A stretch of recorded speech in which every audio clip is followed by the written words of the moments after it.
Bonsoir à tous et bienvenue sur le ponton du Majestic. Alors hier, ici à Cannes, c'était l'ouverture des hostilités avec la première montée des marches de la compétition officielle. Mais Cannes, c'est aussi des sélections parallèles, comme la Semaine de la critique. Elle a été fondée il y a 50 ans par le syndicat français des critiques de cinéma. Et son rôle, c'est de mettre en valeur des jeunes réalisateurs, en tout cas des premiers ou des deuxièmes films. Ce soir, les honneurs de l'ouverture ont été confiés à Valérie Donzelli et à Jérémy Elkaïm pour leur film La guerre est déclarée. Mais avant, ils seront mes invités sur le plateau d'Arte Journal. Je vais aller les rejoindre et pendant ce temps-là, je vous laisse découvrir quelques images de leur film. Écoutez, on est inquiet pour Adam et vous savez que c'est pas dans nos habitudes. Coucou Adam, regarde-moi. Deuxième long métrage de la comédienne française Valérie Donzelli, La guerre est déclarée s'attache à un couple fusionnel, soudain confronté à la très grave maladie de leur fils. Débuté comme une romance parisienne, légère et actuelle, le film dévie en direction d'un combat permanent pour la survie de l'enfant. Pourquoi c'est tombé sur nous? Pourquoi Adam?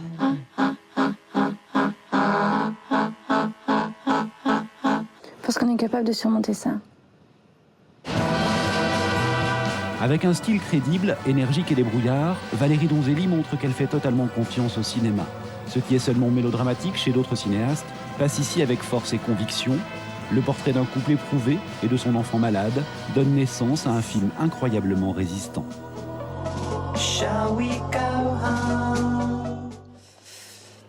Voilà, la guerre est déclarée. Valérie Donzelli, Jérémy Elkaïm, bonsoir. Bonsoir. Merci d'être avec nous, c'est joli ce bonsoir tous en cœur. Donc ce film, votre deuxième film en tant que réalisatrice, vous l'avez coécrit, vous jouez ensemble, c'est une partie de votre histoire de parents, votre histoire d'amour. Pourquoi maintenant? Pourquoi pas un peu plus tard? Pourquoi pas plus tôt? Enfin, voilà. Qu'est-ce qui rendait urgent de le faire à ce moment-là?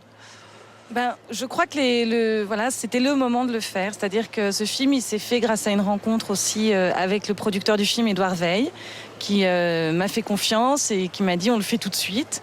Il s'était passé suffisamment de temps depuis la fin de cette histoire pour qu'on puisse avoir le recul nécessaire pour la raconter.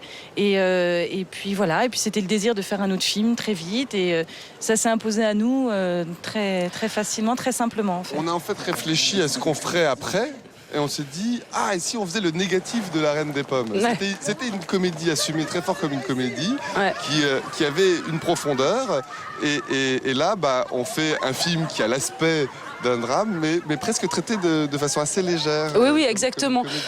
Mais en plus, ce qui doit aider quand même, c'est que par exemple, vos deux personnages, qui sont les parents, qui sont les amoureux du départ, ont quand même des noms de super-héros quelque part, Roméo et Juliette. Enfin, ça apporte, j'imagine, une forme de distance avec votre propre histoire. Ouais. Oui, mais c'était l'idée, c'est-à-dire on s'est dit pourquoi pas Roméo et Juliette, puisqu'on voulait tout de suite identifier ce couple pour le spectateur, pour les gens qui verraient le film, comme des amoureux.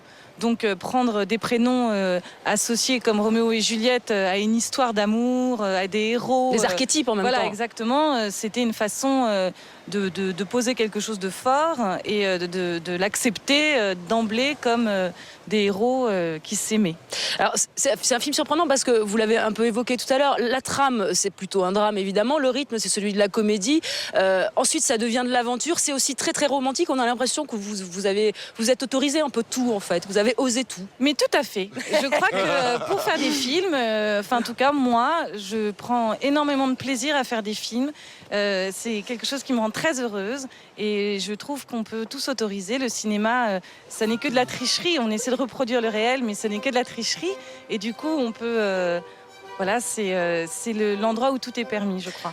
Valérie, elle a un truc incroyable, c'est qu'elle est décomplexée. Elle a pas le truc des espèces de figures du cinéma. Mais d'où ça qui vient, vont ça? l'écraser. D'où ça vient, justement, cette décomplexion? Moi, Parce que j'ai beaucoup de complexes. Il y a un endroit où je n'en ai pas. Et voilà, du coup, je crois que ça s'est fait ici. Moi, pour avoir un début de réponse en tant que modeste collaborateur du travail de Valérie, le truc c'est qu'elle a l'intelligence des mains, elle n'a pas peur du ridicule, c'est quelqu'un qui est dans la fabrication, qui a envie de... Et puis il y a quand même un désir de partager un idéal et un truc qui est toujours... Voilà, il y a une fraîcheur dans son rapport au cinéma. Elle n'a pas peur du regard. Au moment de faire, elle ne pense pas au regard des autres. Elle pense au plaisir qu'on va prendre. Elle pense à la joie qu'on va avoir sur le plateau à le faire. Oui, enfin, je crois que ce qui me plaît dans l'idée de faire des films, c'est l'idée de... oui, ça vient vraiment de mon désir de spectatrice, en fait, de voir des films. Et du coup, j'aime bien l'idée de faire des films pour les spectateurs, pour que les gens aient plaisir à le regarder. Et le cinéma, pour moi, c'est aussi un divertissement, pas forcément... ce que j'entends par divertissement, c'est pas forcément une comédie, quelque chose qui doit faire rire, etc. Mais c'est quelque chose qui doit nous emmener quelque part. Valérie Donzelli, vous avez beaucoup tourné en tant qu'actrice avec des réalisatrices, avec Sandrine Vessé, Agnès Varda, Delphine Glaise. Est-ce que le regard féminin change le cinéma, à votre sens ?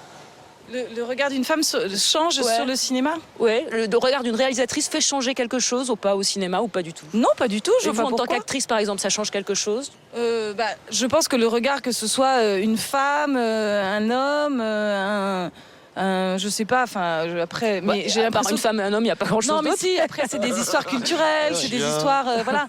Donc je crois que ce qui est important au cinéma, c'est que c'est toujours personnel, c'est la vision du réalisateur. Alors peut-être que les femmes peuvent parler de choses qui sont plus proches d'elles, entre parenthèses, par exemple la maternité, l'enfant, je sais pas, moi j'ai l'impression que le ménage. J'ai l'impression que votre regard à vous, alors je sais pas, je vais pas le transposer à toutes les femmes, mais en tout cas vous vous permettez de filmer les femmes, et vous en l'occurrence, puisque vous êtes dans vos deux films, avec une forme de naturel. Et effectivement, on parlait de décomplexion. Voilà, vous n'êtes pas dans une glamourisation hystérique de la femme, je trouve, moi. Non, mais ça me plairait aussi beaucoup. Mais je trouve, j'aime filmer les gens, mais j'aime aussi les filmer qui soient beaux, mais en étant simples. C'est-à-dire que je trouve que la glamourisation, comme vous dites, elle est possible si le film s'y prête. Je trouve que dans les films qui racontent des histoires simples d'aujourd'hui, dans lesquelles il n'y a pas... Je vois pas la nécessité de rajouter des choses superficielles, etc., à part comme on est dans la vie, quoi. En tout cas, physiquement, j'entends. Jérémy, vous disiez que vous aviez votre avis sur la question quand on en parlait tout à l'heure. Moi, le sentiment que j'ai, enfin, c'est compliqué, effectivement, le clivage homme-femme, du coup, on n'a pas forcément envie de le faire tout le temps.